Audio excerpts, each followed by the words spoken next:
The rising sun painted Hawaii's sky in gold and crimson on the morning of December 7, 1941. For the sailors, soldiers, and airmen stationed at Pearl Harbor Naval Base, it promised to be another tranquil Sunday in paradise. Aboard the USS Arizona, Seaman First Class Donald Stratton sipped coffee on deck, savoring the peaceful morning. Elsewhere on the base, mess halls buzzed with breakfast conversations, while others attended religious services or slept in after Saturday night revelry. None suspected that in mere minutes, their world would explode into chaos, forever altering the course of American history. 6,000 miles away, diplomatic cables flew between Washington and Tokyo. Relations between the United States and Imperial Japan had deteriorated for months. American embargoes on oil and steel, imposed in response to Japan's aggressive expansion across Asia, had backed the resource-hungry empire into a corner. Emperor Hirohito's military leaders had concluded that only a decisive strike could secure their ambitions for a greater East Asia co-prosperity sphere. The diplomatic exchanges between Washington and Tokyo grew increasingly tense throughout 1941, with neither side willing to compromise on fundamental principles, noted historian Gordon Prange in his definitive account, "At Dawn We Slept." At precisely 7:55 a.m. Hawaiian time, the first wave of Japanese aircraft appeared over the island of Oahu. Lieutenant Commander Mitsuo Fuchida, leading the aerial assault, surveyed the perfect target below. 8 massive battleships, moored in neat rows along Battleship Row, aircraft parked wing to wing at nearby airfields, and minimal defensive preparations in evidence. Breaking radio silence, he transmitted the now infamous code phrase, "Tora, Tora, Tora, Tiger, Tiger, Tiger," signaling that complete surprise had been achieved. The meticulously planned operation had begun 6 months earlier under the direction of Admiral Isoroku Yamamoto, Commander-in-Chief of the Combined Fleet. A reluctant warrior who had studied at Harvard and served as naval attaché in Washington, Yamamoto understood American industrial might better than most of his colleagues. "I fear all we have done is to awaken a sleeping giant and fill him with a terrible resolve," he reportedly confided to his diary, words that would prove prophetic.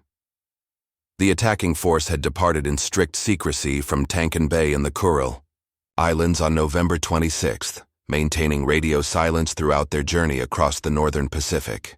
6 aircraft carriers, the Akagi, Kaga, Soryu, Hiryu, Shokaku, and Zuikaku, formed the core of the strike force, carrying 183 aircraft for the first attack wave and 170 for the second.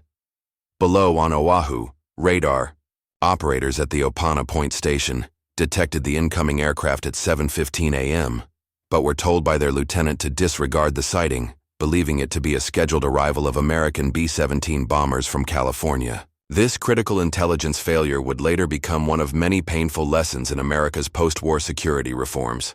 When the first bombs fell, they targeted the airfields, Wheeler, Hickam, Iwa, and Kaneohe, to prevent American fighters from challenging the attack.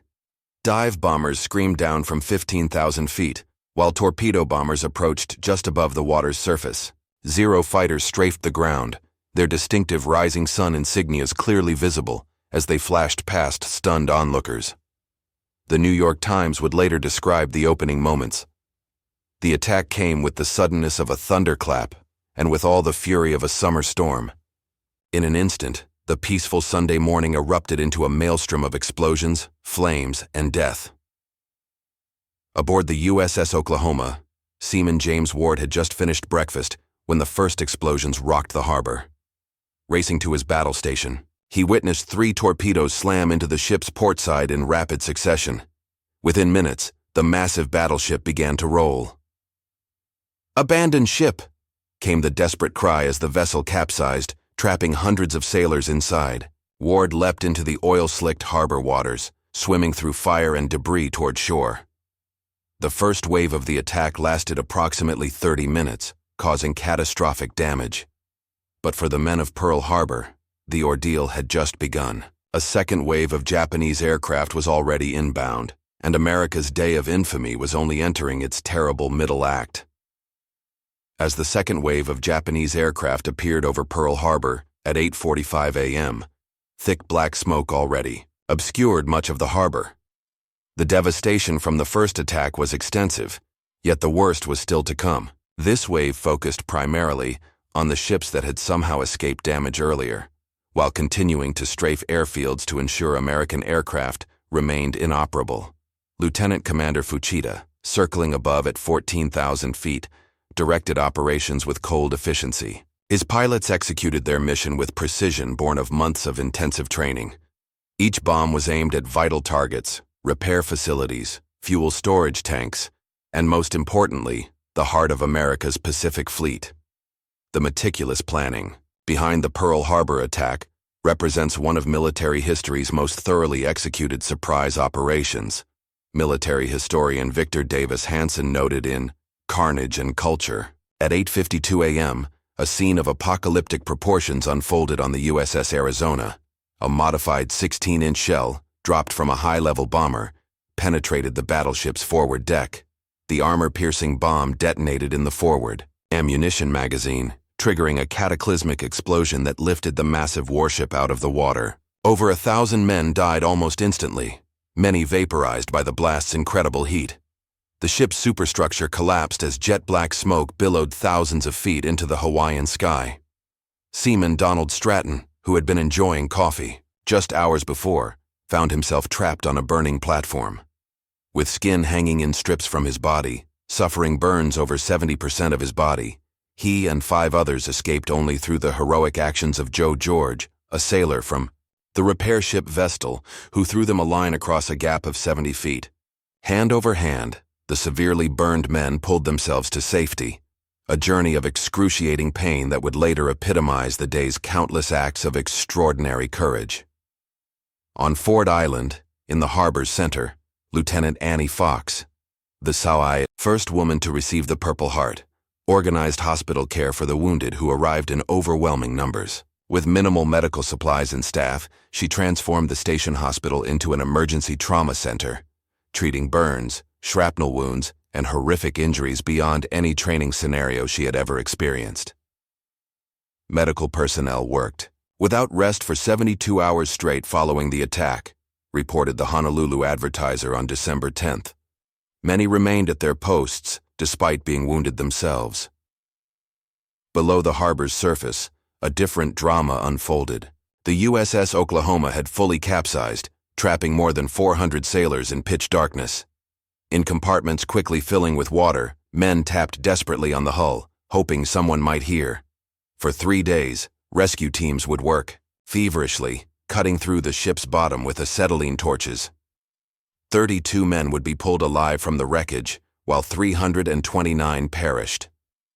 Meanwhile, on the USS West Virginia, Mess Attendant Second Class Doris Miller found himself thrust into combat. Though African Americans were restricted to service positions in the segregated military of 1941, Miller rushed to an unmanned machine gun after helping move his mortally wounded captain. Despite having no formal weapons training, he shot down multiple Japanese aircraft before being ordered to abandon the sinking battleship. For his valor, Miller would receive the Navy Cross, the first awarded to an African American sailor. Second-wave attackers encountered increased resistance. As stunned defenders recovered their composure, improvised anti-aircraft positions opened fire from across the base. Army Private Joseph Lockard, using an obsolete machine gun, reportedly shot down 2 Japanese bombers. At Kaneohe Naval Air Station, Chief Aviation Ordnance Man John Finn mounted a machine gun on an exposed pier and fired at enemy aircraft for over 2 hours despite receiving 17 shrapnel wounds. The Japanese meticulously planned for American military resistance, but seemingly underestimated individual American courage, observed historian Stephen Ambrose in Americans at War. By 9:30 a.m., the second wave withdrew, leaving Pearl Harbor a vision of apocalypse.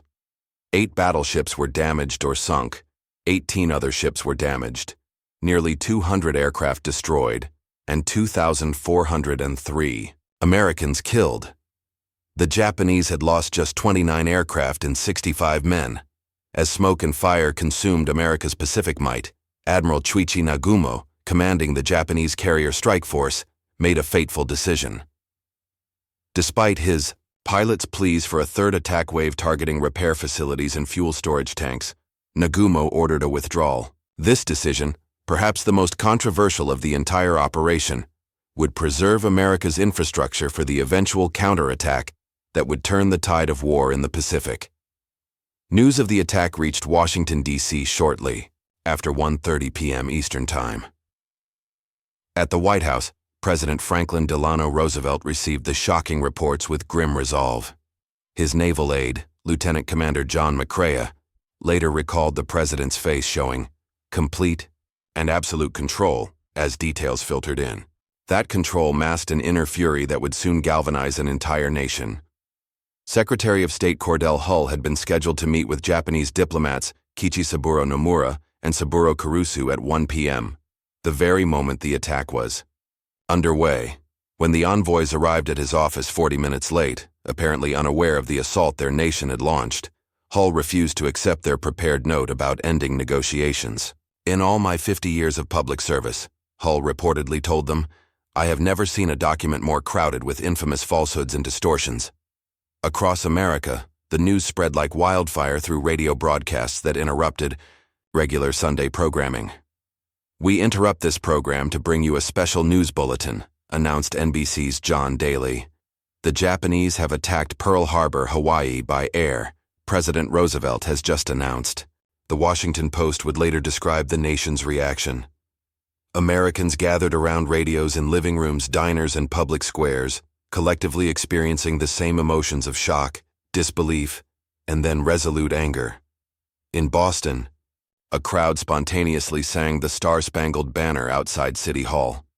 In Chicago, military recruiters arrived at their offices Monday morning to find lines stretching around the block. In San Francisco, civil defense units immediately mobilized amid fears of a West Coast attack. Japanese Americans, regardless of citizenship status, faced instant suspicion that would soon transform into one of America's most shameful episodes of civil rights abuse. The shift in American public opinion before and after December 7th was perhaps the most dramatic transformation in the nation's history, noted public opinion researcher George Gallup in his 1942 analysis. From firmly isolationist to almost unanimously supportive of entering the global conflict in a single day. On Monday, December 8th, President Roosevelt addressed Congress and the American people in a speech that would become one of history's most consequential. Yesterday, December 7th, 1941, a date which will live in infamy, the United States of America was suddenly and deliberately attacked by naval and air forces of the Empire of Japan, he began, his voice projecting strength, despite his inability to stand unaided due to polio. Roosevelt's speech lasted just 6 minutes, but transformed America's national purpose. When he concluded by asking Congress for a declaration of war against Japan, the response was immediate and nearly unanimous. Only Congresswoman Jeanette Rankin of Montana, who had also voted against entering World War I, dissented. The Senate approved the declaration 82-0. America was now officially at war. 3 days later, on December 11th, Nazi Germany and Fascist Italy declared war on the United States, transforming America's conflict into a truly global struggle. Roosevelt addressed the nation again by radio declaring that this widened war would require the mobilization of every resource and capability of our nation. We must outbuild, outproduce, and outfight the forces of tyranny. In Hawaii, recovery operations continued amid fears of a Japanese invasion. Military authorities imposed martial law, which would remain in effect until October 1944. Wounded sailors were treated in improvised facilities, while salvage crews began the monumental task of raising sunken vessels. The USS Nevada, the only battleship to get underway during the attack, had been deliberately beached to prevent it from sinking in the harbor channel. Now it symbolized America's determination to recover. "From these oil-soaked beginnings, a great rebuilding will soon rise," proclaimed the Honolulu Star Bulletin on December 15th. Admiral Chester Nimitz, appointed to replace Admiral Husband Kimmel as Pacific Fleet Commander, arrived on Christmas Day, 1941. Surveying the devastation from a boat tour around the harbor, he remarked to his aide, "The Japanese made 3 of the biggest mistakes an attack force could make." When asked to elaborate, Nimitz explained that the Japanese had attacked on Sunday morning when many crews were ashore. They had failed to destroy the shore facilities and dry docks needed for repairs, and most critically, they had missed the Pacific Fleet's aircraft carriers, which were at sea during the attack. The failure to destroy the American carrier force at Pearl Harbor would ultimately prove Japan's undoing, wrote naval historian Samuel Eliot Morison in his 15-volume History of United States Naval Operations in World War II. As 1941 drew to a close, America had transformed from a reluctant observer of distant conflicts to a nation fully committed to what Roosevelt called the inevitable triumph of Allied arms. The surprise, shock, and humiliation of Pearl Harbor had awakened something profound in the American character, a united resolve that would ultimately reshape global power for the remainder of the 20th century.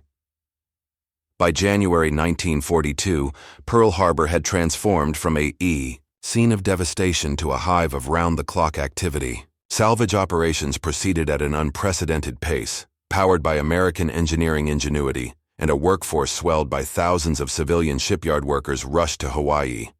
The harbor's oil-slicked waters, still concealing bodies of the fallen, now churned with cranes, barges, and dive teams working to resurrect America's Pacific Fleet.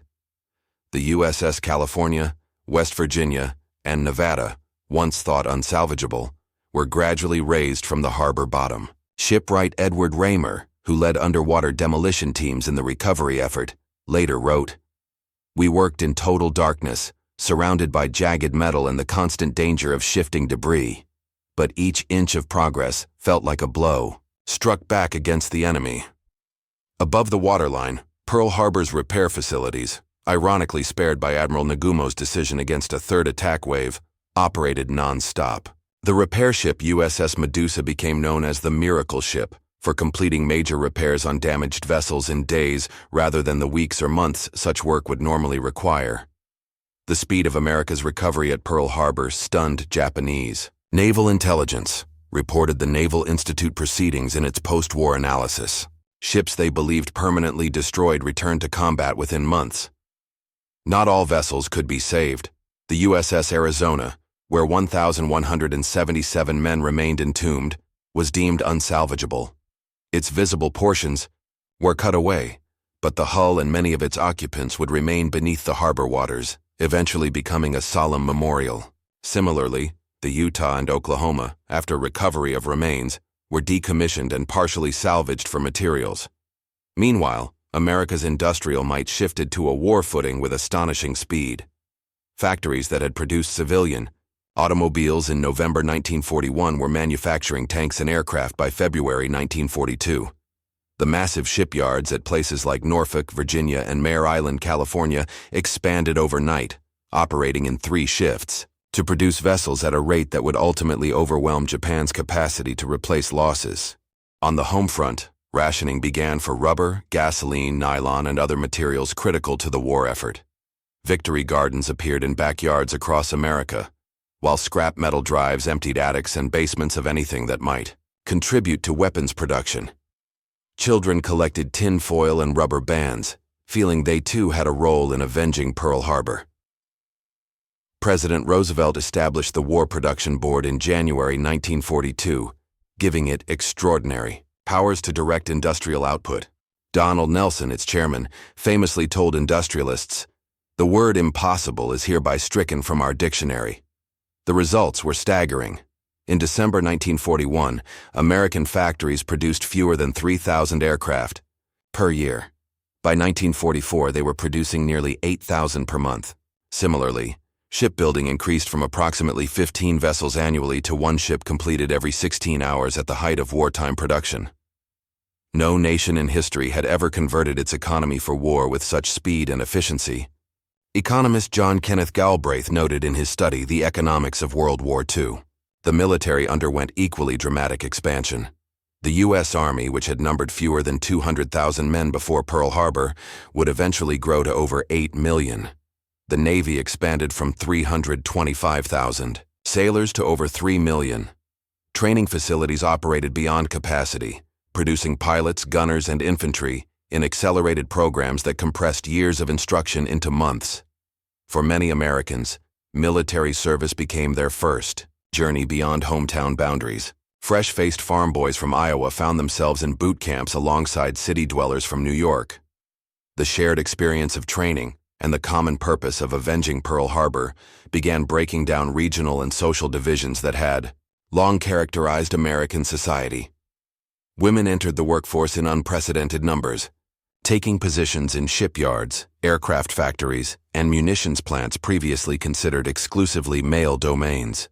The iconic Rosie the Riveter emerged as a symbol of this fundamental shift in gender roles.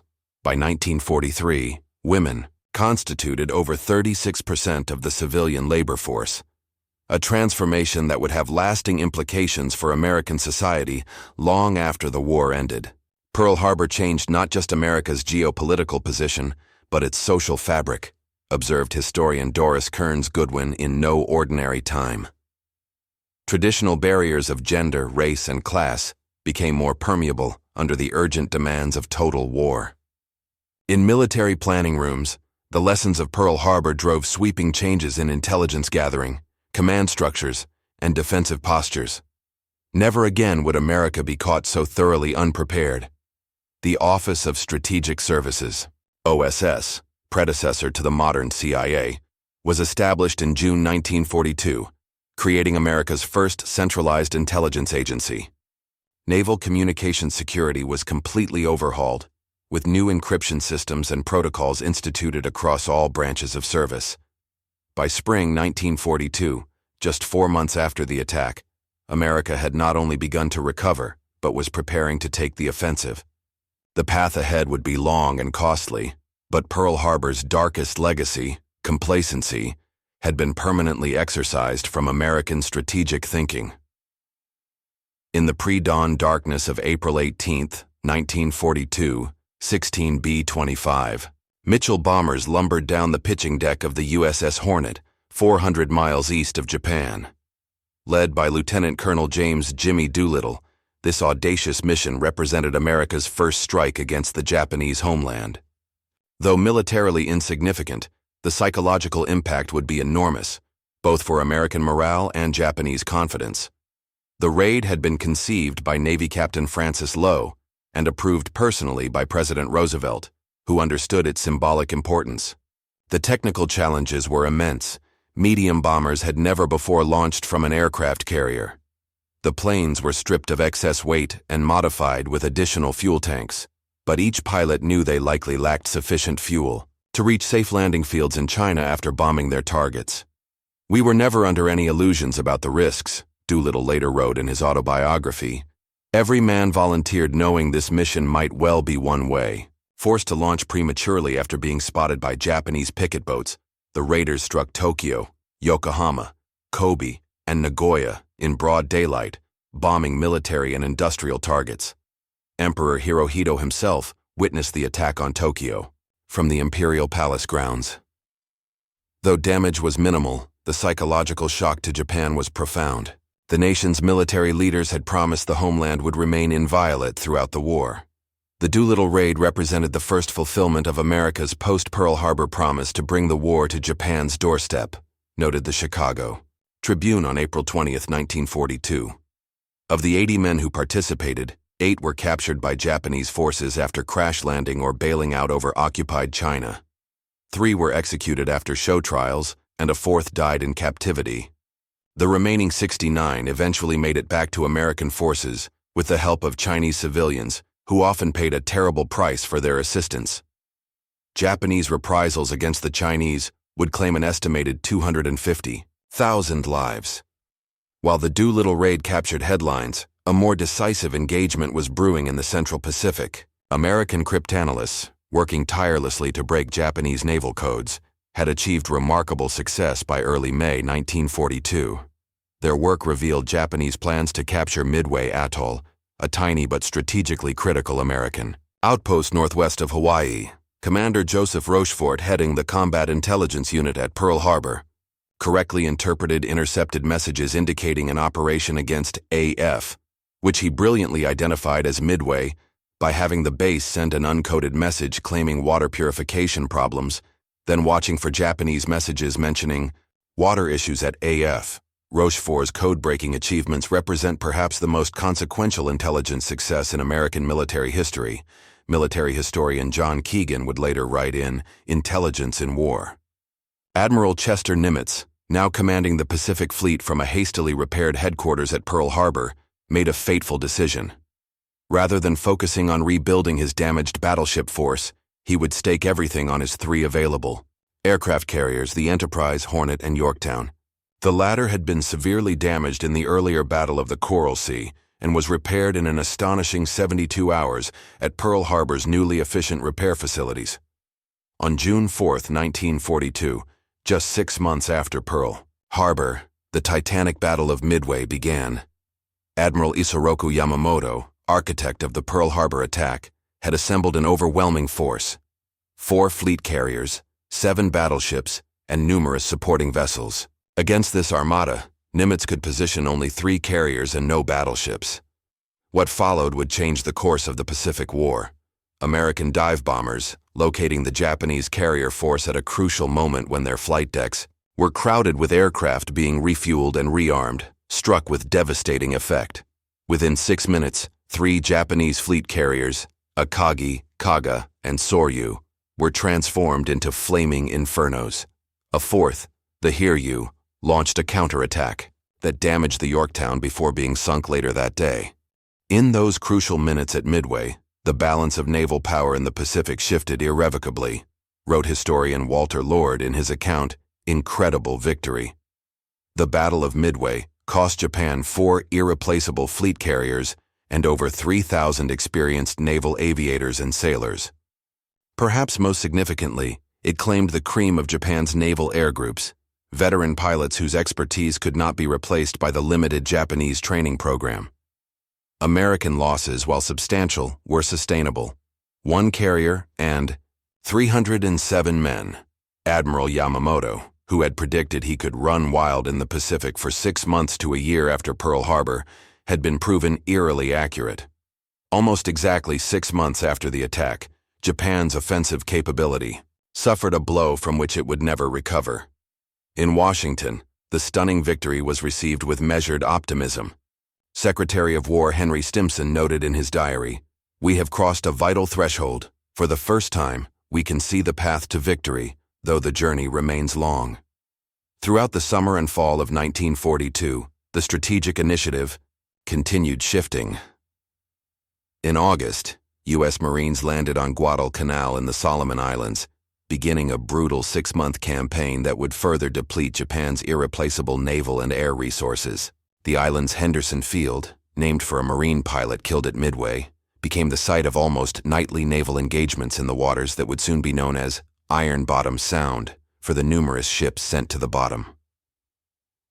By the end of 1942, the direct military impact of Pearl Harbor had been largely neutralized. 6 of the 8 battleships damaged or sunk during the attack had returned to service or were undergoing final repairs. More importantly, American industrial production was delivering new, more capable vessels at a pace Japanese planners had not believed possible. Admiral Yamamoto, who had opposed war with America from the beginning, increasingly recognized the strategic reality. The industrial might that allowed the Americans to rebuild Pearl Harbor in months, he reportedly told his staff, will allow them to replace each ship we sink with 3 more. The seeds of ultimate victory, paradoxically, had been planted in the fires of America's worst military disaster. The national unity, industrial mobilization, and strategic recalibration triggered by Pearl Harbor had set in motion forces that would eventually overwhelm the Axis powers on every front. As America approached the first anniversary of Pearl Harbor, in December 1942, the nation paused briefly to commemorate the attack before turning its full attention to the ongoing global struggle. President Roosevelt led a national radio moment of silence at 2:25 p.m. Eastern Time, the moment the first bombs had fallen in Hawaii. In shipyards and factories across America, workers paused briefly before returning to their vital production tasks with renewed determination. The transformation Pearl Harbor had triggered in American society continued accelerating throughout 1943 and 44. Women, who constituted less than 25% of the workforce before the war, now approached 40%. African Americans, increasingly vocal about the contradiction between fighting fascism abroad while facing discrimination at home, began what would later be called the Double V campaign, victory over enemies abroad and prejudice at home. Pearl Harbor opened more than a military chapter in American history, observed Eleanor Roosevelt in her syndicated column, My Day, on December 7, 1943. It began a profound reevaluation of who we are as a people.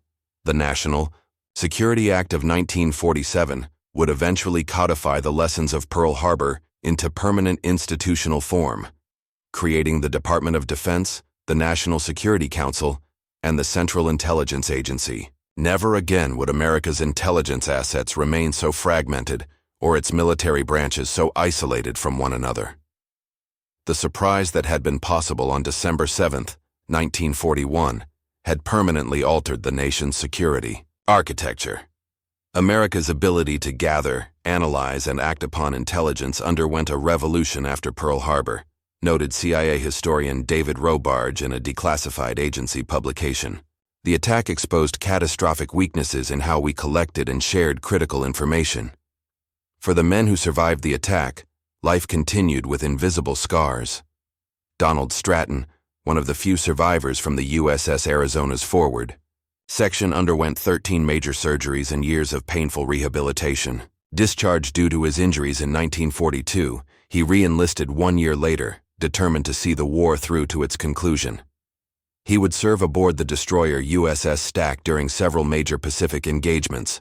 "We owed it to the boys who didn't make it," Stratton explained in his memoir, All the Gallant Men, published 75 years after the attack. Those of us who survived never really left Pearl Harbor behind. We carried it with us every day. The salvage operations at Pearl Harbor continued throughout the war. The USS Oklahoma, which had capsized with the loss of 429 men, was finally righted in 1943 after an engineering feat involving 21 electric winches pulling simultaneously on cables attached to the massive hull. Though too damaged for combat service, parts of the vessel were salvaged for the war effort. By war's end in 1945, 6 of the 8 battleships damaged or sunk at Pearl Harbor had returned to active service. The West Virginia, raised from the harbor bottom where it had settled upright after being struck by 7 torpedoes, participated in the final naval engagements off Okinawa, and was present in Tokyo Bay for Japan's surrender on September 2, 1945, a separate, powerful symbol of America's recovery from adversity. From those dark days at Pearl Harbor to the bright sunlight of Tokyo Bay, American resilience wrote perhaps its greatest chapter. The Associated Press reported on the surrender ceremony. The human toll of Pearl Harbor extended far beyond the 2,403 Americans killed in the attack. For Japanese Americans, the aftermath brought profound injustice.